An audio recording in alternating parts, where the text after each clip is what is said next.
কাউকে বেশি আপন ভাবতে নেই। যাকে যত বেশি আপন ভাববেন সে তত বেশি আপনার বিশ্বাস নিয়ে খেলা করবে। কাউকে তার ভালো মন্দ বেশি বোঝাতে যাবেন না, এতে আপনি খারাপ হয়ে যাবেন। তাকে প্রথমে ছেড়ে দিন, সে যখন বিপদে পড়বে তখন সে এমনিতেই আপনার মূল্যটা বুঝতে পারবে। অন্যকে কাঁদিয়ে আপনি ভালো থাকবেন এমন প্রত্যাশা করা বাদ দিন। যে বিনা কারণে অন্যকে কাঁদায় প্রকৃতি তাকে নিজ দায়িত্বে কাঁদায়। সম্পর্ক ভিক্ষে করে চাইতে নেই, জীবনে কখনো কাউকে অনুরোধ করে ধরে রাখতে নেই। যে থাকার এমনিতেই থেকে যাবে।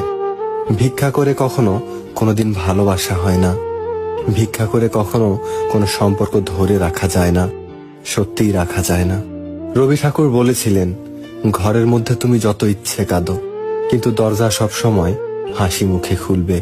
কারণ যদি কেউ দেখে নেয় যে তুমি ভেঙে পড়েছ, তবে সে তোমায় আরো ভেঙে দিয়ে যাবে।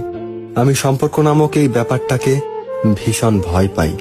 আমি ভালোবাসার বিনিময়ে ভালোবাসা পাওয়ার আবদারকেও এখন ভয় পাই। কারণ মানুষ তার নিজের সুবিধা অনুযায়ী ভালোবাসে। এটাই হচ্ছে আজকালকার সম্পর্ক। তাকে বাধ্য করো না কথা বলার জন্য যে কথা বলতে চায় না। ব্যস্ত থাকো আর বুঝিয়ে দাও যে তাদের ছাড়া তুমিও থাকতে পারো। মানুষের সময় যখন খারাপ যায় তখন অনেক কিছু শুনেও সহ্য করে নিতে হয়।